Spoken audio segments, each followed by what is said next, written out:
આમોદ તાલુકાના દાંદા ગામે જમવા જેવી સામાન્ય બાબતે થયેલા ઝઘડામાં 4 મિત્રોએ મારામારી કરી એક આશાસ્પદ યુવાનનું મોત નિપજાવ્યાની ગંભીર ઘટના સામે આવી છે। પોલીસે ગણતરીના કલાકોમાં જ હત્યાનો ભેદ ઉકેલી ચારેય આરોપીઓને ધરપકડ કરી જેલના સળિયા પાછળ ઢકેલી દીધા છે।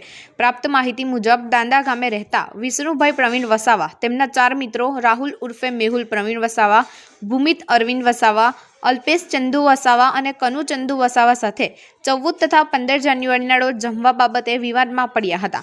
આ દરમિયાન માતર ગામે સિગ્મા કોલેજ સામે હાઈવે એક્સપ્રેસ હાઈવેના બ્રિજ નજીક સાપા ગામ તરફ તેમજ ઓછણ ગામ તરફ અલગ અલગ સ્થળોએ વિષ્ણુ વસાવા સાથે ઝઘડો કરી તેમની નાની મોટી ઈજાઓ પહોંચાડવામાં આવી હતી। આરોપીઓએ માથાની જમણી બાજુ કોઈ વસ્તુથી માર મારતા વિષ્ણુ વસાવા બેભાન થઈ ગયા હતા। બાદમાં આરોપીઓએ મૃતકના પિતાની ગેરહાજરીમાં તેમને બેભાન હાલતમાં દાંદા ગામે તેમના ઘરે મૂકી ફરાર થઈ ગયા હતા।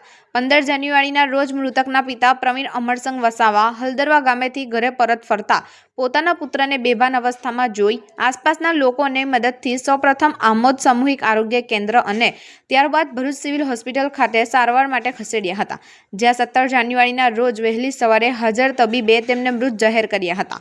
મૃત્યુ અંગે શંકા જતા મૃતકના પિતાએ આમોદ પોલીસને જાણ કરી હતી। પોલીસે તાત્કાલિક કાર્યવાહી કરી મૃતદેહને ભરૂચ સિવિલ હોસ્પિટલ ખાતે પેનલ પોસ્ટમોર્ટમ માટે મોકલ્યો હતો।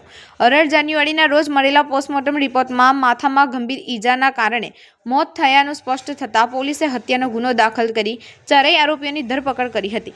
પોલીસ દ્વારા આરોપીઓને ઘટના સ્થળે લઈ જઈ રિકન્સ્ટ્રક્શન પણ કરવામાં આવ્યું હતું। પોલીસ વધુ તપાસ કરી રહી છે। આમોદ પોલીસ સ્ટેશનમાં એક ગુનો નોંધાયેલો છે ગઈકાલે, જેમાં કામના જે ફરિયાદી છે પ્રવીણભાઈ અમરસંગ વસાવા નાઓ તારીખ 14/1/26 થી તારીખ 15/1/26 12 વાગ્યા સુધી બહાર ગયેલા હતા।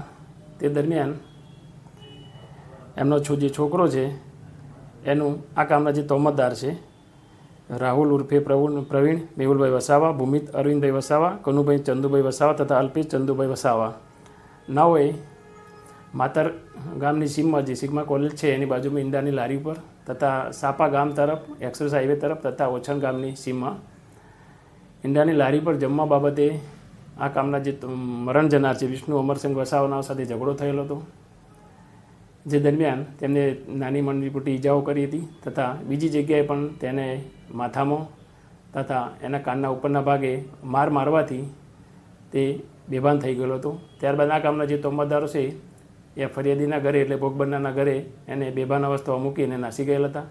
ત્યારબાદ ફરિયાદી ઘરે આવતા તેને ભરૂચ સિવિલ હોસ્પિટલ લઈ ગયેલા હતા। ત્યાં સારવાર દરમિયાન ભોગ બનનારનું મોત નિપજેલ હતું। તે બાબતનો ગુનો આ ચારે તોમતદાર ઉપર દાખલ થયેલ છે। આ ગુનાના કામના જે તોમતદાર છે એને ગણતરીના સમયમાં આમોદ પોલીસે પકડી લીધેલા છે અને આ ગુનાના કામે તેમને અટક કરવામાં આવેલ છે અને આગળની કાર્યવાહી હાલમાં આમોદ પોલીસ સ્ટેશનના પોલીસ ઇન્સ્પેક્ટર નાઓ ચલાવી રહેલ છે।